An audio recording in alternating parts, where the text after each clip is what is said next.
Welcome back to quantum quest. आज हम start करने वाले हैं chapter dual nature of radiation and matter. इस चैप्टर में हम फिजिक्स की सबसे इंपॉर्टेंट डिस्कवरीज में से एक को समझेंगे कि लाइट सिर्फ वेव की तरह ही नहीं बल्कि पार्टिकल की तरह भी बिहेव करती है और मैटर भी वेव नेचर शो कर सकता है। क्लासिकल फिजिक्स के अकॉर्डिंग लाइट को एक वेव माना जाता था। इस थ्योरी ने सक्सेसफुली इंटरफेरेंस, डिफ्रैक्शन और पोलराइजेशन जैसे फिनोमिना को एक्सप्लेन किया। लेकिन कुछ एक्सपेरिमेंट्स ने दिखाया कि सिर्फ वेव थ्योरी लाइट की कंप्लीट नेचर को एक्सप्लेन नहीं कर सकती। इसी वजह से डुअल नेचर का कॉन्सेप्ट सामने आया। इस चैप्टर का सेंट्रल आइडिया बहुत सिंपल है। लाइट वेव नेचर भी शो करती है और पार्टिकल नेचर भी। मैटर भी वेव नेचर शो करता है। किस सिचुएशन में कौन सी नेचर दिखेगी, ये एक्सपेरिमेंट पर डिपेंड करता है। एक, work function represented as phi not. चलिए सबसे पहले फोटो इलेक्ट्रिक इफेक्ट के सबसे इंपॉर्टेंट टर्म से स्टार्ट करते हैं। मान लीजिए किसी मेटल के अंदर इलेक्ट्रॉन्स प्रेजेंट है। ये इलेक्ट्रॉन्स फ्रीली मेटल को लीव नहीं कर सकते क्योंकि मेटल उन्हें अट्रैक्ट करता है। मेटल की सरफेस से किसी इलेक्ट्रॉन को बाहर निकालने के लिए मिनिमम एनर्जी की जरूरत होती है। इसी मिनिमम एनर्जी को वर्क फंक्शन कहते हैं। Formula is phi not is equal to H into nu not. यहां न्यू नॉट को थ्रेशोल्ड फ्रीक्वेंसी कहते हैं। वर्क फंक्शन को आप एक एनर्जी बैरियर की तरह समझ सकते हैं जो इलेक्ट्रॉन के मेटल के अंदर रोक कर रखता है। हर मेटल का वर्क फंक्शन अलग अलग होता है। नीट पॉइंट, जितना ज्यादा वर्क फंक्शन होगा इलेक्ट्रॉन को निकालना उतना ही डिफिकल्ट होगा। अल्कली मेटल्स का वर्क फंक्शन कंपैरेटिवली लो होता है। फोटो इलेक्ट्रिक इफेक्ट, जब सूटेबल फ्रीक्वेंसी वाली लाइट किसी मेटल सरफेस पर इंसिडेंट होती है तो उस मेटल से इलेक्ट्रॉन्स एमिट होने लगते हैं। इसी फिनोमिनन को फोटो इलेक्ट्रिक इफेक्ट कहते हैं। यहां सूटेबल फ्रीक्वेंसी शब्द बहुत इंपॉर्टेंट है। लाइट की फ्रीक्वेंसी हमेशा थ्रेशहोल्ड फ्रीक्वेंसी से ग्रेटर होनी चाहिए। अगर फ्रीक्वेंसी थ्रेशहोल्ड फ्रीक्वेंसी से कम है तो चाहे इंटेंसिटी कितनी भी ज्यादा कर दो, इलेक्ट्रॉन्स इमिट नहीं होंगे। ये स्टेटमेंट नीट में बहुत बार पूछी जा चुकी है। Important observations, light energy convert होकर इलेक्ट्रिकल एनर्जी में चेंज होती है। प्रोसेस ऑलमोस्ट इंस्टंटेनियस होता है। कंजर्वेशन ऑफ एनर्जी को ओबे करता है। नीट ट्रैप, बहुत स्टूडेंट्स सोचते हैं कि इंटेंसिटी इंक्रीज करने से एमिशन स्टार्ट हो जाएगा। यह गलत है। अगर nu close to nu not है तो एमिशन कभी नहीं होगा। फोटो इलेक्ट्रिक करंट, जब इलेक्ट्रॉन्स एमिट हो जाते हैं तो वो कलेक्टर की तरफ मूव करते हैं और करंट प्रोड्यूस करते हैं। इसी करंट को फोटो इलेक्ट्रिक करंट कहते हैं। फोटो इलेक्ट्रिक करंट डिपेंड करता है: 1. Intensity of incident light.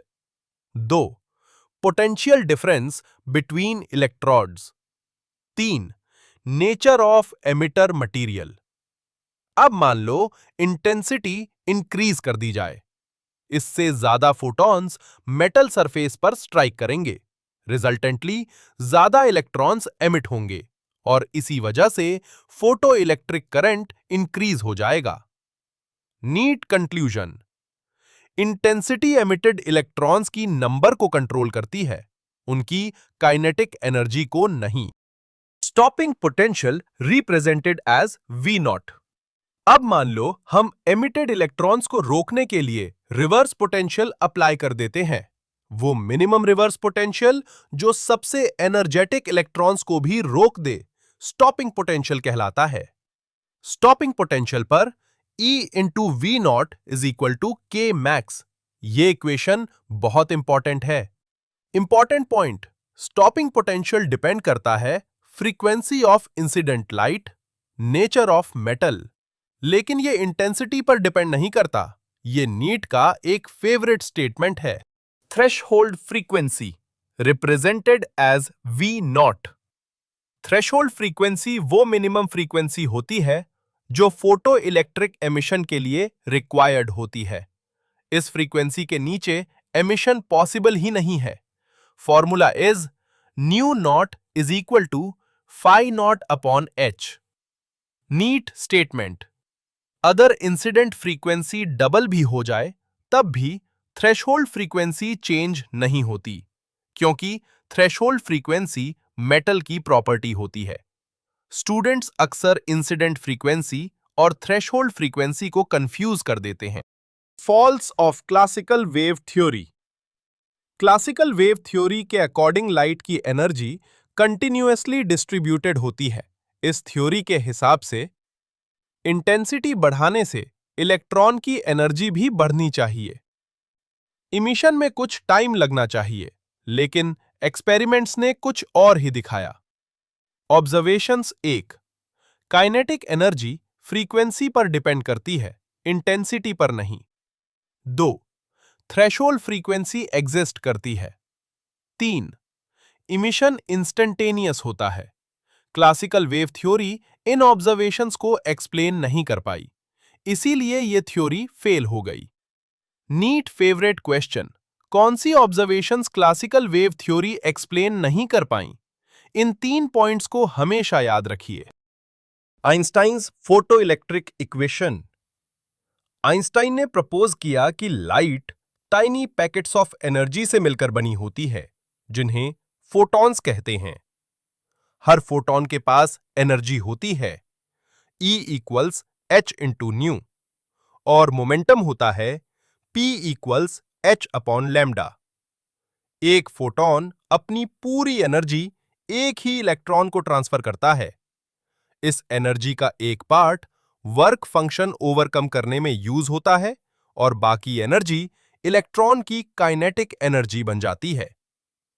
Energy conservation apply करने पर K max equals H into nu minus phi naught. इसी को आइंस्टाइन्स फोटो इलेक्ट्रिक इक्वेशन कहते हैं। अब अगर phi not is equal to H into nu naught substitute करें तो E into V not is equal to H into nu minus nu naught. Neat interpretation, stopping potential versus frequency graph का slope H by E होता है, और जहां stopping potential 0 हो जाता है वही थ्रेशहोल्ड फ्रीक्वेंसी मिलती है। ग्राफ बेस्ड क्वेश्चंस नीट में काफी कॉमन हैं। De Broglie hypothesis. अब चैप्टर के मैटर वाले पार्ट पर आते हैं। अगर लाइट, जिसे हम वेव समझते थे, पार्टिकल की तरह बिहेव कर सकती है, तो डी ब्रॉगली ने इसका ऑपोजिट प्रपोज किया। उन्होंने कहा कि हर मूविंग पार्टिकल के साथ एक वेव एसोसिएटेड होती है। इसी वेव को मैटर वेव कहते हैं। De Broglie wavelength is given as lambda is equals H upon P या lambda is equals H upon M into V। Important observations, wavelength momentum के इनवर्सली प्रोपोर्शनल होती है। जितना ज्यादा मोमेंटम होगा, वेवलेंथ उतनी छोटी होगी। जितना कम मोमेंटम होगा, वेवलेंथ उतनी बड़ी होगी। नीट एप्लीकेशंस, इलेक्ट्रॉन्स के लिए मैटर वेव्स मेजरेबल होती है, लेकिन क्रिकेट बॉल, कार और दूसरे मैक्रोस्कोपिक ऑब्जेक्ट्स के लिए वेवलेंथ इतनी छोटी होती है कि प्रैक्टिकली डिटेक्ट नहीं की जा सकती। इसीलिए wave nature mainly microscopic particles के लिए विजिबल होती है। Quick chapter summary. 1. Work function का मतलब इलेक्ट्रॉन को रिमूव करने के लिए required minimum energy. 2. Threshold frequency का मतलब एमिशन के लिए required minimum frequency. 3. Intensity photo electric current को कंट्रोल करती है। 4. फ्रीक्वेंसी काइनेटिक एनर्जी को कंट्रोल करती है। 5. Stopping potential maximum kinetic energy को मेजर करता है। 6.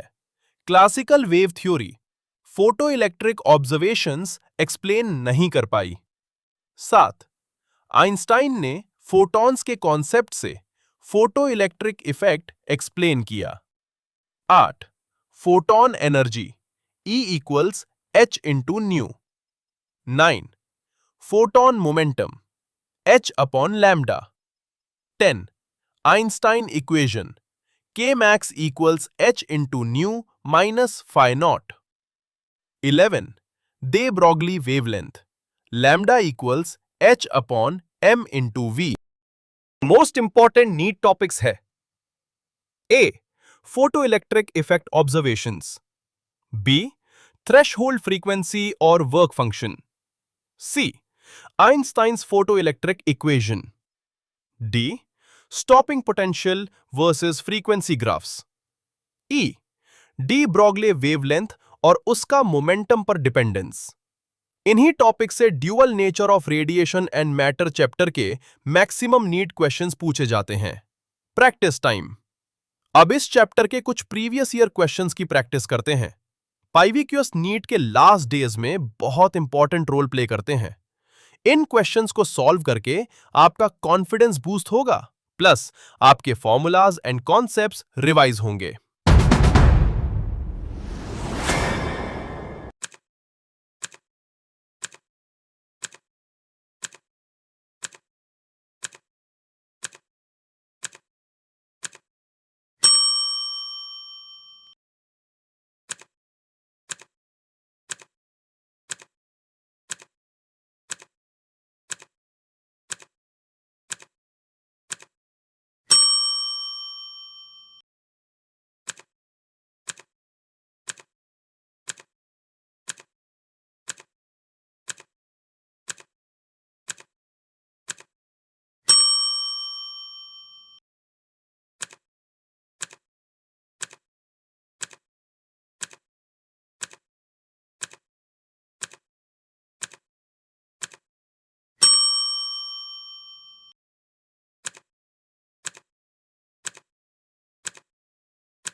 Thank you for watching Quantum Quest. Keep learning, keep questioning and keep exploring physics.